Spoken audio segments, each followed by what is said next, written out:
کارگزاری لی یعقوب علیہ السلام نے. تو عزیز مصر کیسا ہے؟ میں نے کہا ابا نوجوان ہے، بہت خوبصورت ہے، بہت اچھے اخلاق والا، ہر آدمی اس کی عزت کرتا ہے. تو یعقوب علیہ السلام نے کہا کہ بیٹو اگر میں خط لکھوں، کیا رائے ہے میں اگر خط لکھوں عزیز مصر کے نام اور ان کی رہائی کی میں درخواست کروں؟ انہوں نے کہا بہت اچھا. تو یعقوب علیہ السلام نے بہت درد بھرا خط حضرت یوسف علیہ السلام کے نام لکھا، چونکہ پتا تو تھا نہیں کہ یوسف ہے، اس لیے عزیز مصر.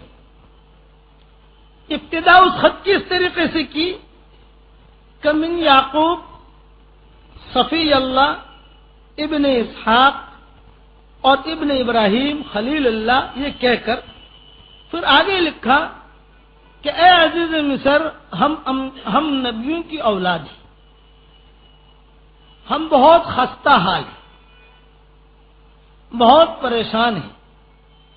3 دن میں ایک مرتبہ ہم کھانا کھاتے ہیں، 2 دن میں ایک مرتبہ کھانا کھاتے ہیں، اور ہم چور نہیں ہیں. میں نے میرے بیٹوں کی تربیت چوری کی نہیں کی ہے، میں نے میرے بیٹوں کے لیے دعائیں بھی بہت کی ہیں، لیکن بس مسئلہ یہ ہے کہ اللہ کی طرف سے میرے باپ اسحاق جو تھے ان پر بھی بہت آزمائش اور کٹھن دن گزرے، اور میرے دادا ابراہیم جو تھے ان پر بھی کٹھن دن گزرے. انہیں آگ میں بھی ڈالا گیا اور ان کے ساتھ یہ ہوا یہ ہوا، جو بھی ابراہیم علیہ السلام کے قصے گزرے ہیں وہ سارے قصوں کے اشارے یعقوب علیہ السلام نے لکھے. اب میرے ساتھ یہ معاملہ ہوا کہ میں بھی اللہ کے نبیوں میں سے ایک نبی ہوں. میرا ایک چھوٹا بچہ تھا، بچپن میں مجھے اس سے بہت محبت تھی، اس کا نام یوسف تھا، اور وہ بچپن سے مجھ سے جدا ہو گیا. آج جو ہے 75 سال اس کے ہو رہے ہیں جدائی کے، اور میں اس کے غم میں روتے روتے میری آنکھیں چلی گئی. میرے بڑھاپے کی لاٹھی یہ یہودا تھا، یہ بڑا تھا کہ میری کم بڑھاپے کی لاٹھی یہ یہودا تھا، تو وہ یہودا بھی وہاں تمہارے ملک میں ہے، جیل میں پڑا ہوا ہے. اچھا، پھر بڑھاپے میں آدمی کو شفقت کی ضرورت بھی ہوتی ہے، تو میری شفقت جو تھی وہ بنیامین کے ساتھ تھی، وہ بھی تمہاری جیل میں ہے. تو میں تم سے خالی اتنی درخواست کرتا ہوں کہ نبیوں کے ساتھ اگر کوئی خیر خواہی کرتا ہے تو اللہ تعالیٰ کی طرف سے اس کے اوپر رحمتیں نازل ہوتی ہیں، اللہ تعالیٰ اس کی اولادوں کو چمکاتا ہے.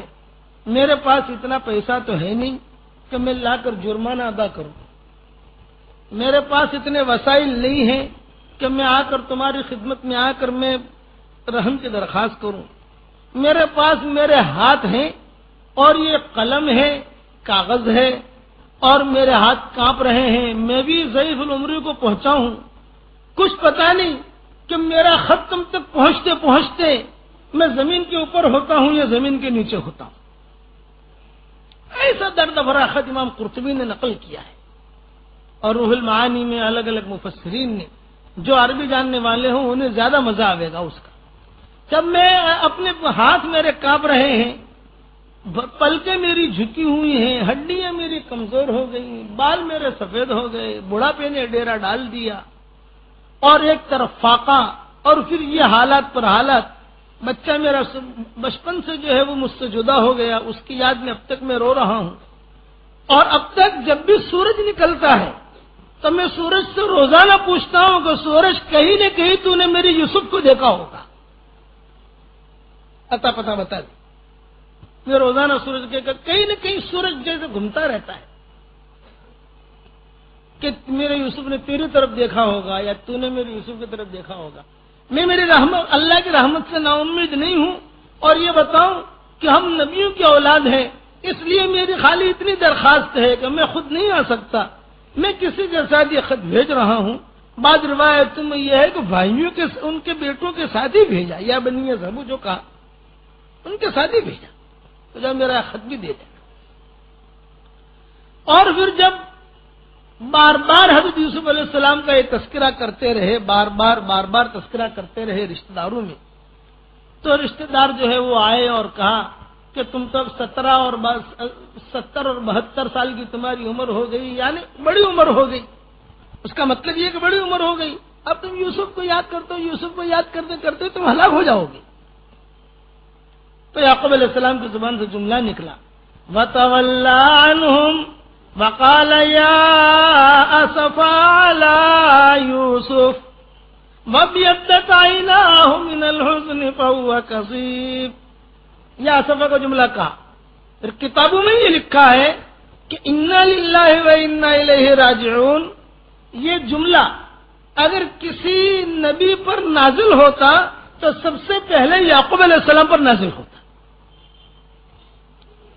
لیکن یہ اس امت کی خصوصیت ہے اور یہ ہمارے لیے بہت بڑی سعادت مندی کی چیز ہے۔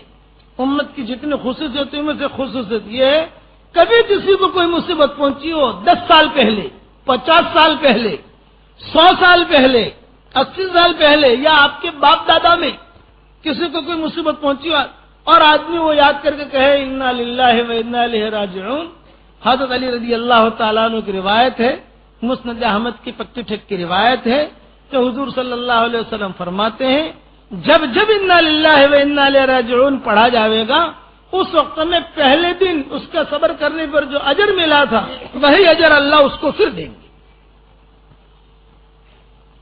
چنانچہ یعقوب علیہ السلام نے انا للہ و انا الیہ راجعون تو نہیں پڑھا، لیکن یہ جملہ کہا یا اسفا علی یوسف، ہائے افسوس یوسف کے اوپر، یوں کہ آنکھیں بھی چلی گئیں اور غم۔ تو جو گھر والے تھے انہوں نے کہا قالوا تاللہ تفتأ تذکر یوسف حتی تکون حربا او تکون من الہالکین۔ خط جب لکھوا چکے یوسف یعقوب علیہ السلام تو خط لکھوانے کے بعد کہا ہائے یوسف، خط لکھوانے کے بعد کہ ہائے یوسف۔ کنعان سے مصر جو ہے 250 میل کا فاصلہ ہے، تقریباً اگر اونٹ پر آدمی چلے اپنی ترتیب سے، جو اونٹوں کے چلنے کی ترتیب ہوتی ہے، تو 8 دن میں 9 دن میں آدمی منزل پر پہنچ سکتا ہے۔ تو 250 میل میں نے حساب لگایا کہ کتنا، اس لیے ہمارا تو سفر ہوئے نا سب جگہ، یہ سب بستیوں میں ہم لوگ گھومے ہیں، خوب گشت کیا۔ یہ فلسطین اس میں خوب، اور فلسطین میں تو ہمارے ساتھ قصہ بھی ہوا تھا انہی کی بستیوں میں کہ رات کو ہم سوئے ہوئے تھے تو ایک بڑے میاں باہر آئے مسجد کے اور زور سے کہنے لگے ایقظوا ولا تناموا، ایقظوا ولا تناموا، جاگتے رہو سو مت، جاگو سو مت۔ میں نے بڑے میاں سے کہا کرے چچا جاگنا ہے تو آپ کو جاگو، ہم کو کیوں جگاتے ہو بابا، تم جاؤ، آپ ہم کو اتنا زور سے کیوں کہہ رہے؟ انہوں نے کہا کہ یا عبداللہ، عربی تھا، یا عبداللہ، کہ اللہ کے بندے میں اس لیے کہہ رہا ہوں کہ